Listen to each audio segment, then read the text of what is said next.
In American culture, we are trained to believe that silence means weakness. From childhood, we are rewarded for speaking up, defending ourselves, proving our point.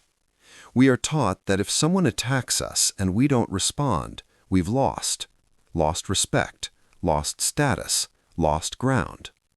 But this belief is wrong, not slightly wrong, structurally wrong. An argument is not a discussion. It is not a search for truth. An argument is a fire, and every fire needs oxygen. Your response is the oxygen. When someone attacks you emotionally, they are not offering logic. They are offering poison, anger, sarcasm, disrespect. If you react, you accept the gift. If you remain silent, the poison stays with the one who brought it. This is emotional sovereignty. It means you govern your internal state. You decide what enters your mind and what does not. No one can remove your peace without your permission. Yet most people hand over that permission instantly. They give emotional access to anyone who provokes them, anyone who disagrees, anyone who presses the right button. Silence here is not avoidance, it is refusal. Refusal to be dragged into chaos that does not serve you. Refusal to negotiate with instability. The most powerful individuals understand something simple. Not every confrontation deserves a response. Not every opinion deserves acknowledgement. In any hierarchy, the person who reacts immediately is usually the one with less control. Calm is not accidental. Calm is a signal. When you remain unmoved, you occupy the high ground. You see more. You spend less energy. The other person reveals themselves while you remain centered. This is why reacting feels good in the moment, but weakens you over time. Reactivity gives dopamine, a brief sense of justice, a feeling that resembles self-respect. But it is often just emotional leakage. You are spending energy on something that does not compound.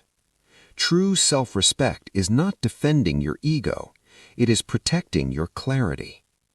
Silence becomes even more critical during success.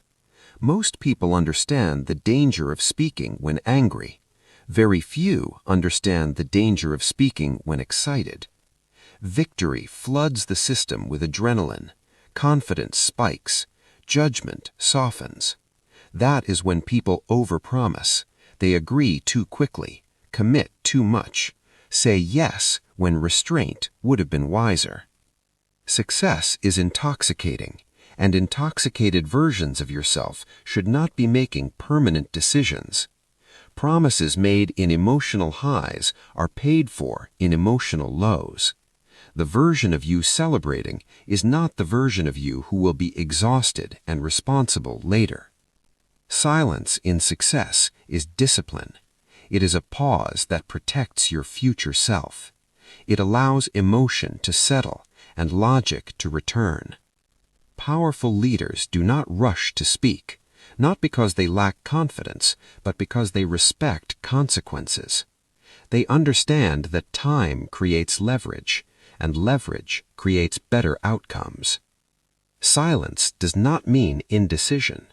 Often it simply means not yet, and not yet is one of the strongest positions you can hold. You do not owe immediate answers. You do not owe instant enthusiasm. Space between stimulus and response restores control.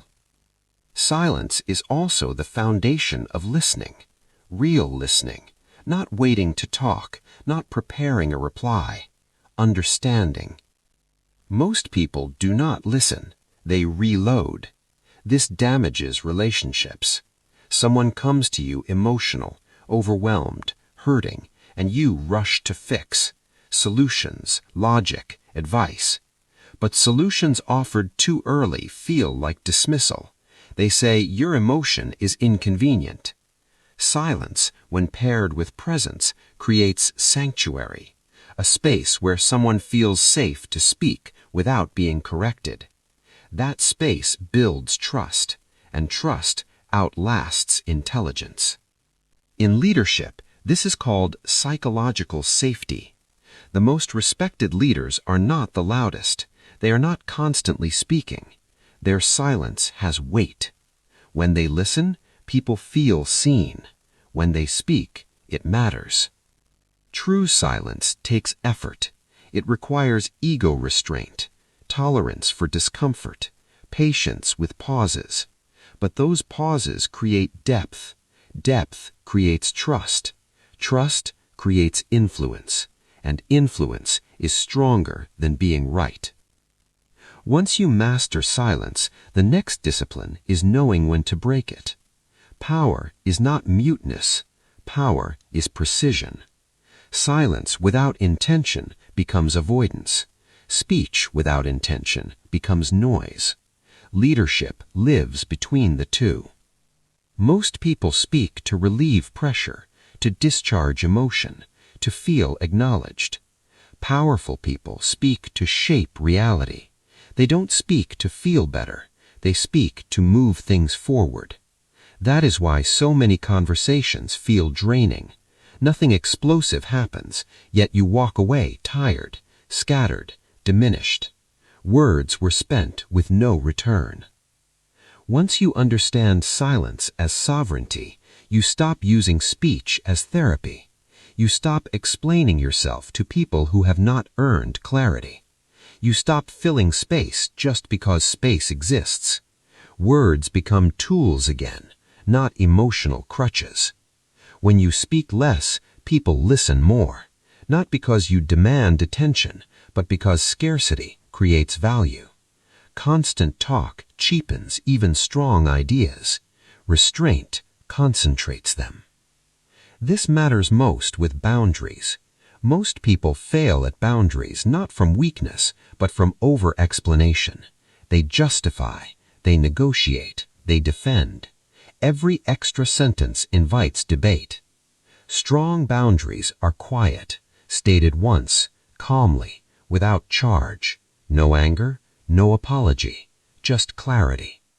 The moment you feel the urge to convince someone to respect your boundary, authority has already slipped. Respect is not negotiated, it is enforced through consistency.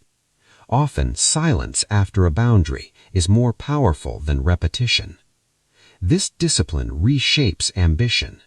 Busyness is mistaken for importance, loudness for confidence, availability for value. Those who rise highest do the opposite. They slow responses, shorten words, choose battles. They understand urgency is often manufactured to steal leverage. Pausing before responding shifts the dynamic. Time becomes an ally. Oversharing is sold as authenticity, but it erodes authority. Not everyone deserves access to your thoughts, your struggles, your plans. Mystery is not deception, it is self-respect. When people know everything, they stop listening. When they don't, they lean in. Silence sharpens judgment. You stop narrating your life. You start observing it. Patterns emerge. Who speaks to dominate? Who speaks to contribute? Who listens to reply? Who listens to understand? You see the truth. Most conflicts are not about disagreement. They are about insecurity. Most arguments are invitations to regulate someone else's emotions. Declining those invitations does not make you cold, it makes you free. Freedom is not less responsibility, it is fewer entanglements. As influence grows, noise multiplies. Opinions, expectations, projections. Respond to all of it and you fragment. Silence becomes filtration. Signal over noise, movement over reaction. When you do speak, your words land heavier, not because they are loud, but because they are rare. People sense deliberation, depth, self-command. You are not speaking to be liked, you are speaking to be accurate. Accuracy builds trust, not emotional comfort. Structural trust, the kind that holds under pressure. This is why calm leaders stabilize chaos. They do not rush to comment. They do not amplify emotion. They create stability by refusing to amplify instability. Calm spreads, so does panic. Silence often decides which one wins. A deeper shift follows: identity. When you stop reacting, you stop defending who you think you are. You no longer outsource self-worth to other people's responses. No need to prove intelligence. No need to prove strength. No need to prove worth. You act in alignment and let time speak. At first, this is uncomfortable. The ego hates